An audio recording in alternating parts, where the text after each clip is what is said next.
అందరికీ నమస్కారం. నేను యనమల శ్రీనివాసులు, కందుకూరు నియోజకవర్గ జనసేన పార్టీ. ఈరోజు ముఖ్యంగా వీడియో చేయడానికి ముఖ్య కారణం, ఈ మధ్యకాలంలో జడ శ్రవణ్ కుమార్ అనే ఒక వ్యక్తి ప్రెస్ ముందుకు వచ్చేసి పిచ్చి పిచ్చిగా మాట్లాడడం జరుగుతుంది. ఇక్కడ నేను జడ శ్రవణ్ కుమార్ని స్ట్రైట్గా ఒకటే అడుగుతున్నా. జడ శ్రవణ్ కుమార్ గారు, మీరు ఒక మహోన్నతమైన వ్యక్తి గురించి మాట్లాడేటప్పుడు మనకున్న తాహత ఏంది? మన బ్రతుక్కి మనం అలాంటి వ్యక్తి విమర్శించే స్థాయి మనకు ఉందా అనేది ఆలోచించుకొని మాట్లాడితే బాగుంటుంది. అంతేగాని భగవంతుడు నోరిచ్చాడు కదా అని చెప్పేసి ఇష్ట ప్రకారం మాట్లాడితే దాని తర్వాత వచ్చే పరిణామాలు ఎదుర్కోవాల్సి ఉంటుంది. గుర్తుపెట్టుకో. అసలు నువ్వు ఒక పార్టీ అధ్యక్షుడివి. ఆ పార్టీ అధ్యక్షుడి హోదాలో మొన్న మంగళగిరిలో పోటీ చేసావు. నీకు వచ్చిన ఓట్లన్నీ 436.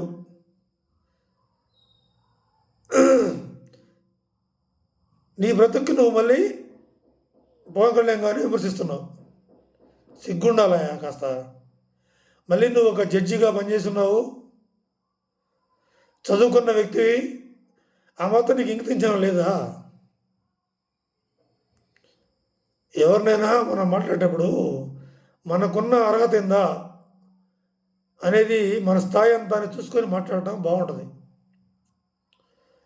ఎవడో నాకు డబ్బులు ఇచ్చాడని చెప్పేసి నువ్వు ఇష్ట ప్రకారం మాట్లాడితే దాని తర్వాత పరిణామాలు చాలా తీవ్రంగా ఉంటాయి. గుర్తుపెట్టుకో. ఇంకొకసారి కళ్యాణ్ గారి గురించి కానీ నాగబాబు గారి గురించి కానీ మాట్లాడితే నీకు పరిస్థితి వేరేలా ఉంటుంది. గుర్తుపెట్టుకో.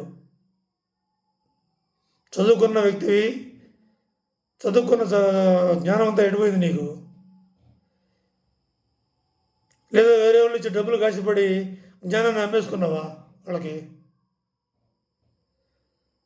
మనిషిగా పుడితే సిగ్గు, లజ్జ, బుద్ధి ఉండాలా? అంతేగా దేవుడు నోరిచ్చాడని చెప్పేసి ఇష్ట ప్రకారం ఎవరిని పడితే వాళ్ళు మాట్లాడతానంటే ఇక్కడ చూస్తే ఎవరు ఊరుకోరు. నీకేదంగా బుద్ధి చెప్పాలో మాకు తెలుసు. ఎవరు ఏం మాట్లాడకదని చెప్పేసి ఎవడ పడితే వాడు ప్రతి అడ్డమైన విధవ పవన్ కళ్యాణ్ గారి గురించి మాట్లాడే వ్యక్తే. ప్రతి ఒక్కరికి ఇది ఒక ప్యాషన్ అయిపోయింది.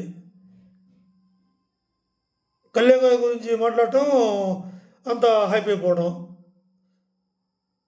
మన బ్రతుకులు ఏందా, మనమేందా అనేది ఆలోచించుకొని ఇక్కడి నుంచి మాట్లాడేటప్పుడు ఇంకొకసారి ఎక్కడ కూడా డిబేట్లో కానీ ప్రెస్ ముందు కానీ ఇంకొకసారి నీ నోట్లో నుంచి కళ్యాణ్ గారి గురించి కానీ నాగబాబు గారి గురించి కానీ పిచ్చి పిచ్చి మాటలు మాట్లాడామంటే మాత్రం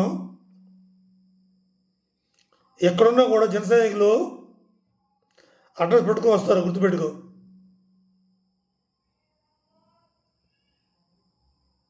ప్రతి అడ్డమైన వెదవకి ఇదొక ఫ్యాషన్ అయిపోయింది.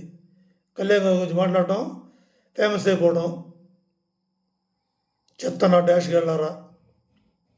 మాకు వస్తే మాటలు, కానీ మాకు మా అధ్యక్షుల వారు సంస్కారం నేర్పించారు. వీళ్ళగా బజార్ లాంగ్వేజ్ మాట్లాడటం మాకు నేర్పిలే. గుర్తుపెట్టుకో మిస్టర్ జడ శ్రావణ్. ఇంకొకసారి ఎక్కడ ఏ విధమైన మాటలు మాట్లాడావంటే మాత్రం నీకు పరిస్థితి వేరేలా ఉంటుంది. గుర్తుపెట్టుకో. జై హింద్, జై జనసేన.